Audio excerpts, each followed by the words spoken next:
Hello everyone, and welcome back to the PedrozaTravel channel, the channel where every week we take you on a new random travel destination, and to this series about movie theaters in Southern California. And if you like this video, I would encourage you to check out the description and see the other videos related to this one. In our last video, we were on Broadway in downtown Los Angeles, and we found the legendary Palace Theater and saw some of the restored movie palaces. But other movie theaters have not had the benefits of this urban renewal. Over here we have the Arcade Theater, which was one of the Pantages theaters.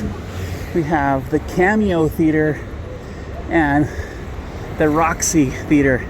Unfortunately, these three theaters are not doing so well. They've been converted over into retail space, and so they're not operating movie theaters. And as you can see, they're kind of declining, so we're probably getting a last glimpse of, unfortunately, some wonderful architecture.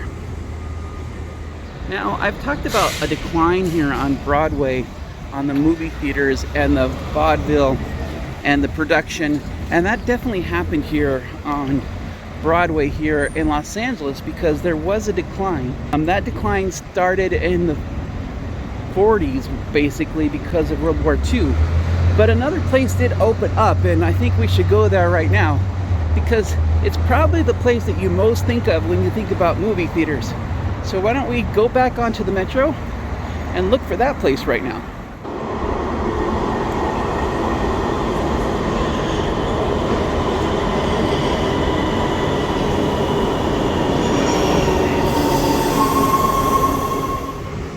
As you can see from the ceiling here, you can kind of get a guess of where I'm going.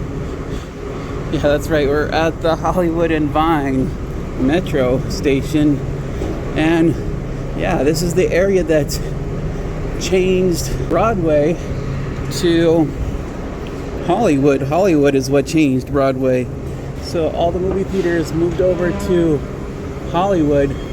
So we're gonna go check out some of the big classic movie theaters in downtown Hollywood. So we're here at Hollywood and Vine, and I wanted to show you a pair of 1930s projectors. These were originally owned by Paramount back in the day, and then they were donated in 1999 to the city of Los Angeles to be part of the urban architecture here on the Red Metro line. The Red Metro line is the line that you want to go to if you want to go to downtown LA. And then you gotta love how they have the old film canisters as the ceiling here as decorations. That's pretty cool. We are now here on the Hollywood Walk of Fame, and right out of the station we have the Pantages Theater. The Pantages Theater was debuted June 4th, 1930, and was originally an RKO movie theater, and it was a movie theater until 1977 when it closed down briefly for renovation, and now it is a musical hall where they do Broadway musicals here. But it's a beautiful Art Nouveau style here, and current production here is 6, but it changes frequently. We're going to travel along Hollywood Boulevard, look at some of the stars here. The first star is said to be Joanne Woodward, but she was actually one of 8 stars first allocated here in 1960. Go down and see some other old movie theaters as well and see what else we can find here on the Hollywood Walk of Fame. I don't know why, but for some reason downtown Hollywood has some of the worst pizza in the entire United States, and it's expensive. I would never recommend that you get a pizza slice in Hollywood unless you're really dying of hunger, and then again you might still die. This is Hollywood Toys and Costume.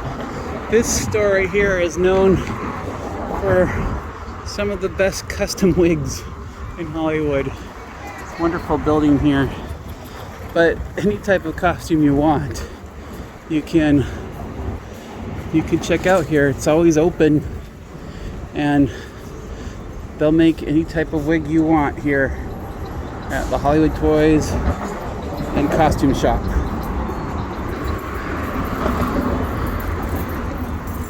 We're coming up on the Vogue Theater. The Vogue Theater was built in the 1930s, but was eventually closed and now is a museum showcasing some exhibits, mostly musical exhibits, but it changes frequently. The last one was a music exhibit about Pink Floyd The Wall. Looks like Grauman's Egyptian Theater here on Hollywood Avenue is down for construction. This movie theater nonetheless is very important. It had its first movie premiere on October 18th, 1922, where it was the location for the first ever Hollywood premiere of Robin Hood, starring Douglas Fairbank. And then back in 1923, it would also be the location for the first showing of Cecil DeMille's The Ten Commandments. So it's too bad it's closed up, but it's still a cool movie theater to look at. We're now coming into the more touristy part of Hollywood. Here you'll find things like the Hollywood Wax Museum and the Hollywood Guinness Museum and Ripley's Theater. But there's a good reason why this is the more touristy area of Hollywood, and we'll see coming up here.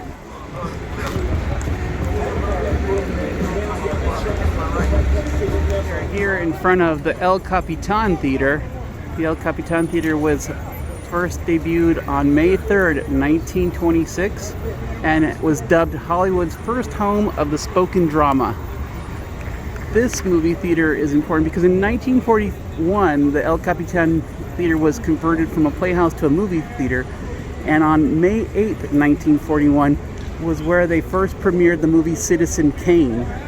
And then again in 1942, it reopened again and was a full-time movie theater.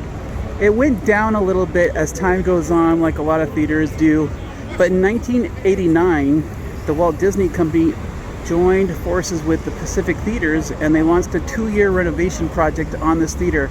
And now it's home to a wonderful theater again, showing Disney movie premieres and, of course, Disney's Ghirardelli's chocolate shop. We'll see if we can go to the entrance right now.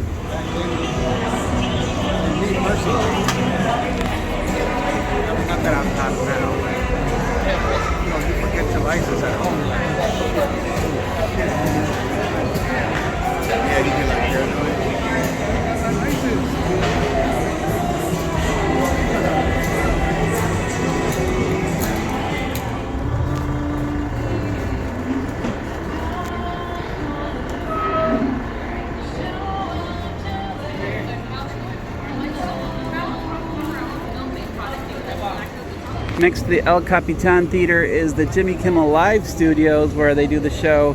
It used to be a Mason Temple, but now it's owned by ABC and as the Jimmy Kimmel Live Show. Just to the right of the Jimmy Kimmel Live stage, you will see the newest star on the Hollywood Walk of Fame, which is Carrie Fisher, which I say it's about time.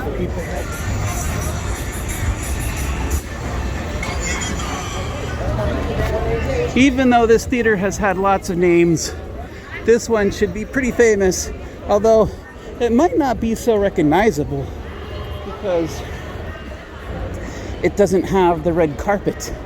But yes, this is where they hold the Oscars, the Academy Award ceremonies for Best Movie and lots of other movies every year. So this is the Dolby Theater.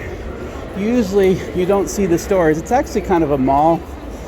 When you see it during the presentation, during the Oscars, the left and right side is covered, and then there's of course the red carpet going up into the theater. But you can walk up the theater and feel like you are too part of the Academy Awards. At the back side of the Dolby Studios here, and at the back you get one of the best views of the Hollywood sign. Over there is the Hollywood sign that, of course, originally said Hollywood Woodland, and it was part of a housing development back in the 20s. To the left there is the United Methodist Church, which is the site of the filming of Back to the Future.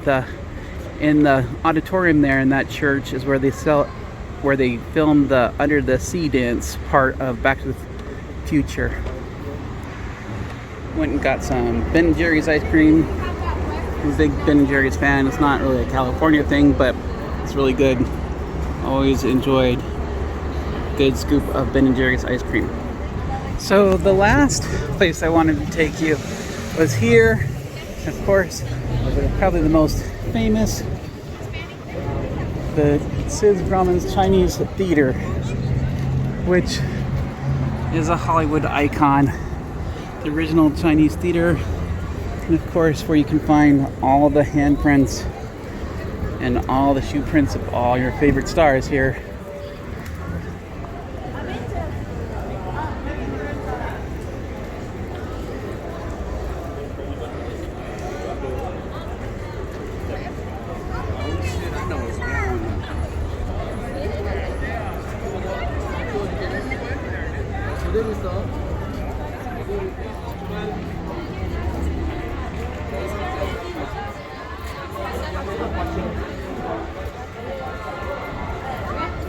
One thing you may not know is that these lions in front of the Chinese theater are original from China, and they are over 500 years old.